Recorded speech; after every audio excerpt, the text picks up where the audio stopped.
Laut Sulawesi biasanya hanya menjadi perbincangan para pelaut, peneliti kelautan, dan penjaga perbatasan.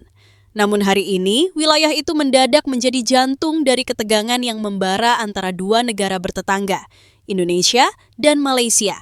Semua bermula dari pidato singkat tapi mengguncang, disampaikan oleh Menteri Pertahanan Malaysia, Datuk Seri Mohamad Khalid, di depan Parlemen Kuala Lumpur. Kita tidak bisa lagi membiarkan ketegangan terus berjalan tanpa kesiapan. Pertahanan di wilayah utara Laut Sulawesi akan diperkuat. Itu harga mati. Kalimat itu seperti percikan api yang menyulut tumpukan jerami kering di musim kemarau. Dari Jakarta, suasana langsung berubah. Presiden Prabowo Subianto yang sedang menghadiri rapat terbatas di Istana Bogor langsung memanggil jajaran TNI.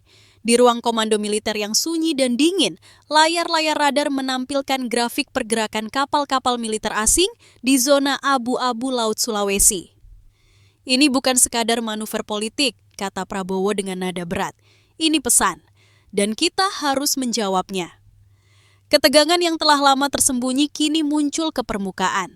Di balik diplomasi yang selama ini tampak tenang, ternyata ada bara yang belum padam sejak sengketa wilayah Ambalat di awal 2000-an.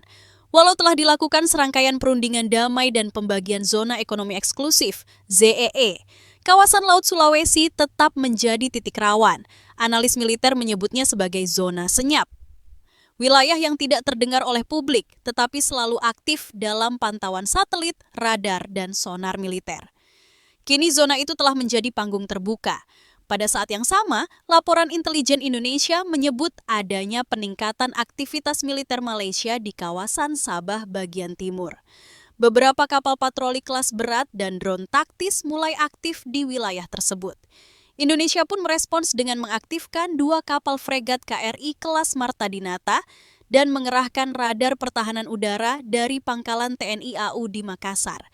Suara denting radar, pergerakan satelit, dan pesan sandi antara pangkalan menjadi irama baru yang menggantikan semilir angin laut.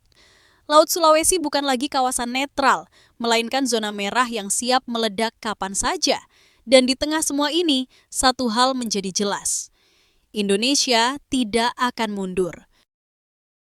Di garis cakrawala Laut Sulawesi, suara mesin kapal perang menggeram seperti amarah yang ditahan. Ombak memecah di lambung KRI Igusti Ngurah Rai, salah satu kapal perang tercanggih Indonesia yang kini mengarah ke zona rawan. Di jembatan kapal, para perwira muda memandang layar radar yang menampilkan sesuatu yang selama ini hanya ada di latihan. Pergerakan militer Malaysia dalam jarak yang tak bisa lagi diabaikan. Minggu ini, data satelit milik Lapan dan kerjasama intelijen luar negeri menunjukkan lonjakan aktivitas militer Malaysia. Tercatat lebih dari 12 kapal patroli maritim Malaysia memasuki jalur-jalur dekat batas zona ekonomi eksklusif, ZEE. Tak hanya itu, radar darat Malaysia di Sabah kini memperluas jangkauannya ke arah perairan Indonesia. Bahkan, beberapa rudal pertahanan jarak menengah Starstreak telah dipindahkan ke pangkalan-pangkalan lapis kedua di Kalabakan dan Lahad Datu. Mereka bukan hanya kirim pesan, mereka ingin menciptakan tekanan psikologis, ujar Laksamana Madya Yudo Hartono, Panglima TNI AL dalam konferensi pers darurat. Tapi kita tidak akan goyah. Ini tanah air kita, ini laut kita. Respons Indonesia tidak main-main. Presiden Prabowo menginstruksikan pengerahan sistem pertahanan udara NASAMS ke wilayah Sulawesi Utara dan Makassar, serta melakukan aktivasi jaringan radar berbasis AI yang dikembangkan oleh PT LAN dan BPPT. Sinyal dari semua penjuru dikerahkan.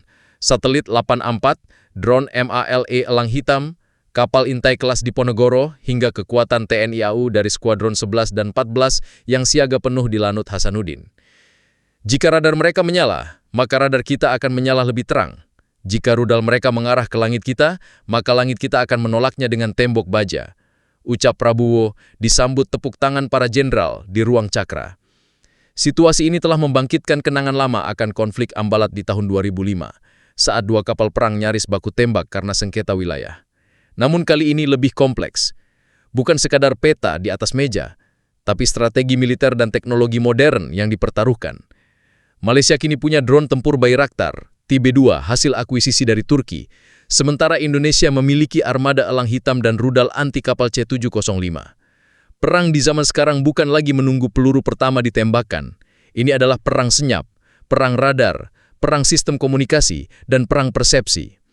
Di tengah suasana itu, rakyat mulai bertanya, akankah konflik benar-benar pecah? Di Makassar, para nelayan mulai takut berlayar. Bukan takut perang pecah, tapi takut kami di tengah-tengah latihan militer besar, ujar Pak Rahmat dari selayar. Di sisi Malaysia, Menhan Khalid memberikan pernyataan keras. Kami tidak gentar, kami hanya menjaga wilayah kedaulatan kami. Tapi jika ada pihak yang merasa terusik, maka mereka harus bercermin. Kalimat itu segera menjadi berita utama di semua media Malaysia.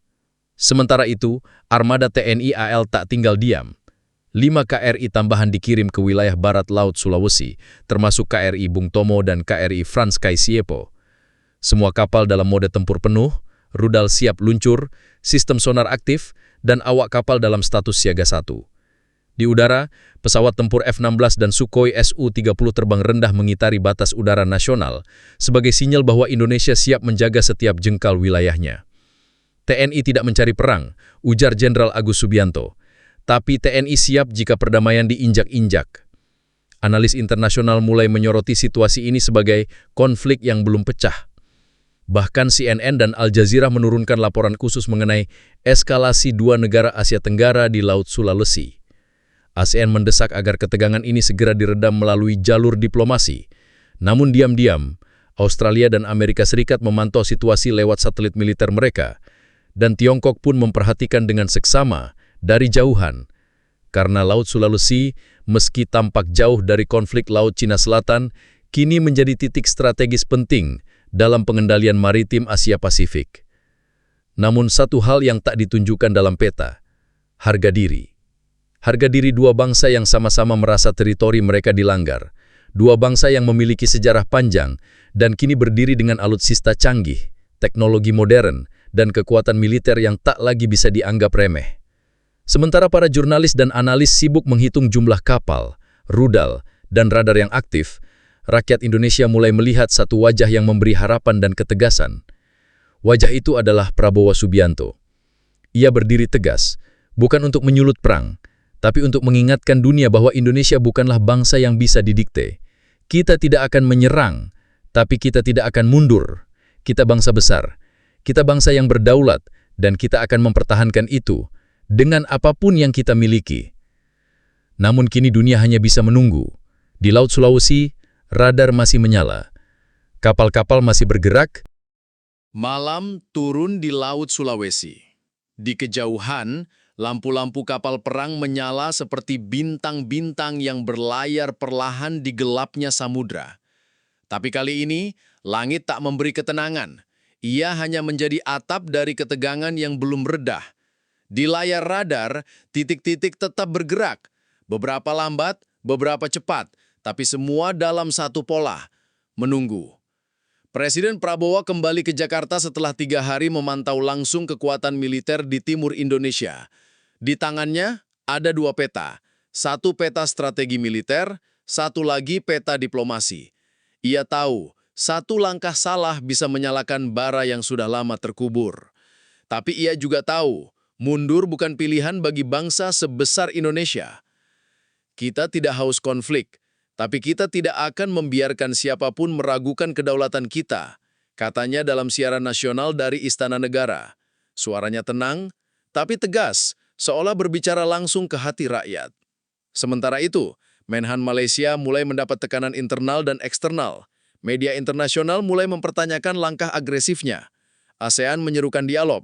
PBB meminta kedua negara menahan diri. Tapi medan pertempuran modern bukan lagi di parit dan parung, melainkan di ruang publik dan siaran langsung. Dan dalam perang persepsi itu, Indonesia menang telak. Dunia melihat Indonesia bukan hanya siap tempur, tapi juga siap merangkul damai, tanpa kehilangan kehormatan. Dan malam itu, untuk pertama kalinya dalam seminggu, radar-radar di kapal KRI mulai meredup. Mode siaga dikendorkan. Komandan kapal menghela napas.